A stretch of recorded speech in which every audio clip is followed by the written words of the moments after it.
Assalamualaikum warahmatullahi wabarakatuh. Selamat pagi anak-anak. Apa kabar kalian semua? Alhamdulillah sehat dan baik semua ya.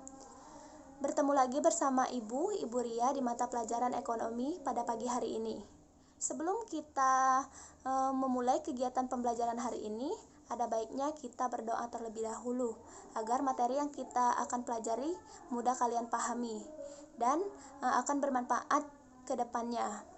Silahkan kepada ketua kelas untuk pimpin doa terlebih dahulu.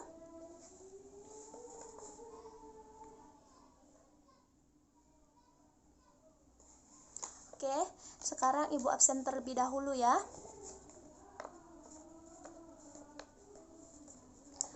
Ada yang tidak masuk hari ini? Oke, nihil, alhamdulillah masuk semua ya.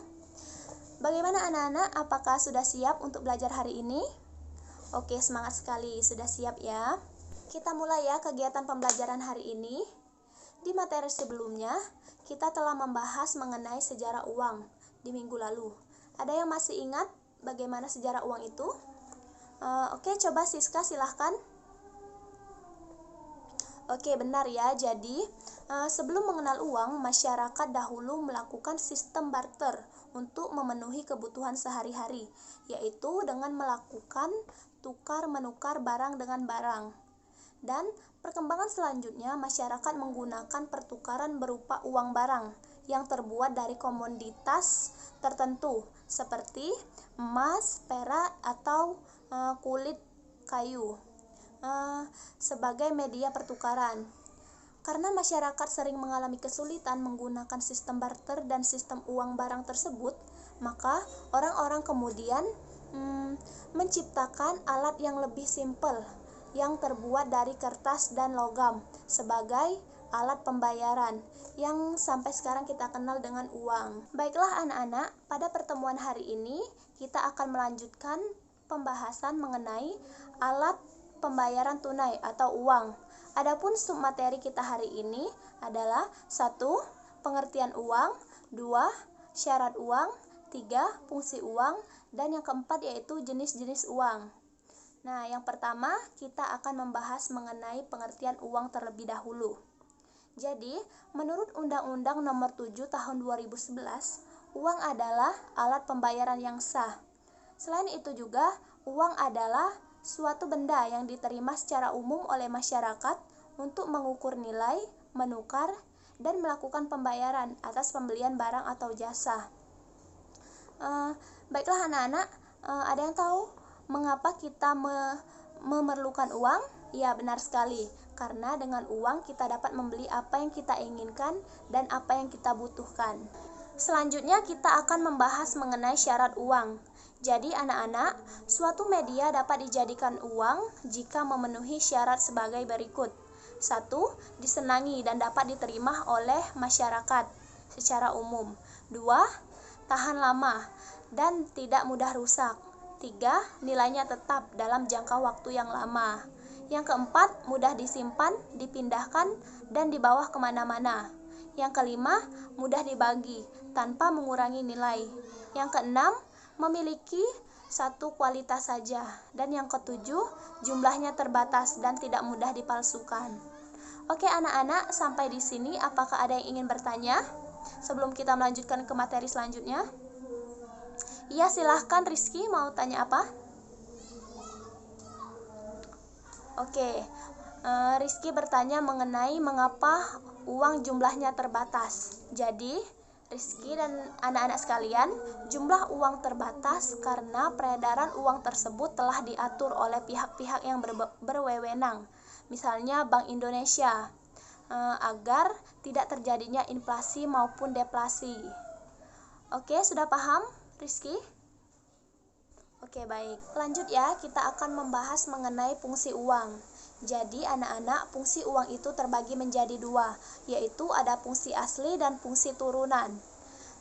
Pertama kita bahas fungsi asli terlebih dahulu.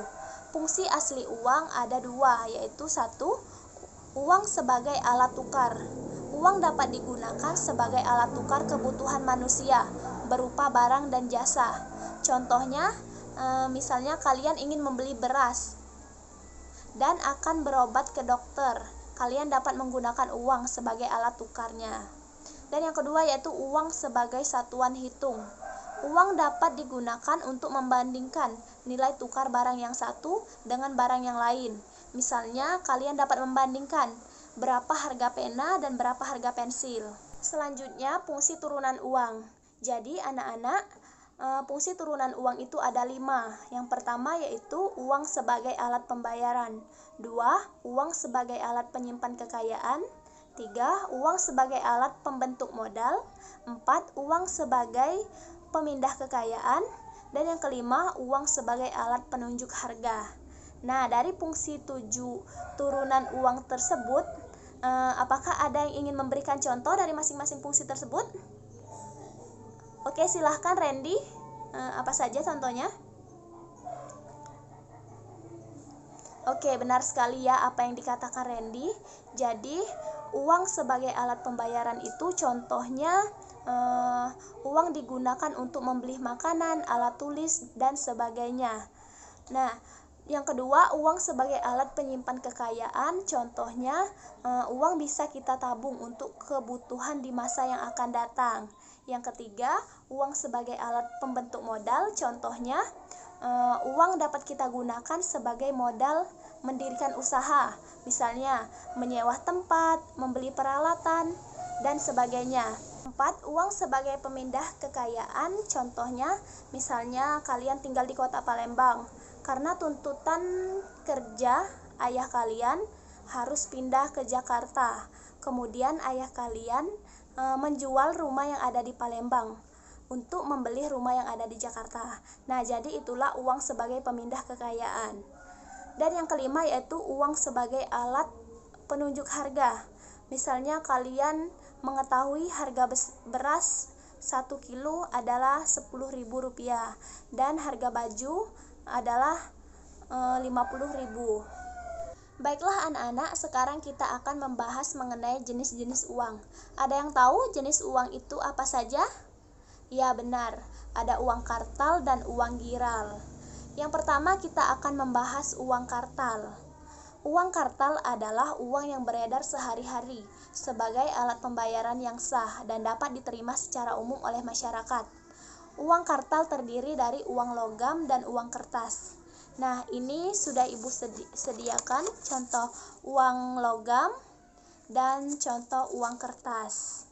Nah, sebelumnya pada awalnya uang logam ini terbuat dari bahan seperti emas dan perak. Namun kemudian diganti menggunakan bahan yang lebih tahan lama. Ini merupakan uang logam pecahan Rp1.000 dan ini uang logam pecahan Rp500. Dan ini ada juga uang kertas. Uang kertas ini terbuat dari bahan kertas yang memiliki ketahanan yang cukup lama. Ini adalah uang kertas pecahan Rp2.000, Rp20.000 dan ini uang kertas pecahan Rp50.000. Uang ini dapat kalian gunakan untuk memenuhi kebutuhan sehari-hari. Baiklah anak-anak, selanjutnya kita akan membahas mengenai uang giral. Uang giral adalah suatu nominal uang dalam bentuk yang bermacam-macam yang dapat digunakan sewaktu-waktu sebagai alat pembayaran yang sah. Contohnya, cek, biliet giro, uang elektronik, kartu kredit, kartu debit, dan lain-lain. Nah, ini Ibu sudah sediakan salah satu contoh dari uang giral. Bisa kalian lihat, ini adalah kartu debit atau ATM. Kartu debit atau ATM ini adalah alat pembayaran berupa kartu yang dapat digunakan untuk berbagai transaksi. Dengan ATM atau kartu debit ini, kita tidak perlu lagi repot membawa uang kemana-mana, karena ATM ini dapat membayar sesuatu dengan jumlah yang besar. Oke anak-anak, itulah semua materi kita pada hari ini. Apakah ada yang ingin ditanyakan atau ada materi yang belum jelas? Oke, tidak ada. Dari materi tadi, apakah ada yang ingin memberikan kesimpulan? Ya, silahkan Risma. Ya, benar ya. Kesimpulan hari ini adalah uang merupakan suatu alat pembayaran yang sah. Seiring berkembangnya zaman, uang rupiah di Indonesia terus mengalami perkembangan. Uang tidak hanya berbentuk tunai saja, tetapi sekarang ini uang sudah ada berbentuk non-tunai. Misalnya seperti contoh tadi, menggunakan kartu yang dapat mempermudah kita dalam melakukan berbagai transaksi. Selain itu juga ibu akan memberikan kalian tugas. Silakan buka buku paket halaman 31. Di sana sudah terdapat soal pilihan ganda dan esai. Silahkan kalian kerjakan di rumah. Kita tutup ya pertemuan hari ini. Ibu akhiri. Wassalamualaikum warahmatullahi wabarakatuh.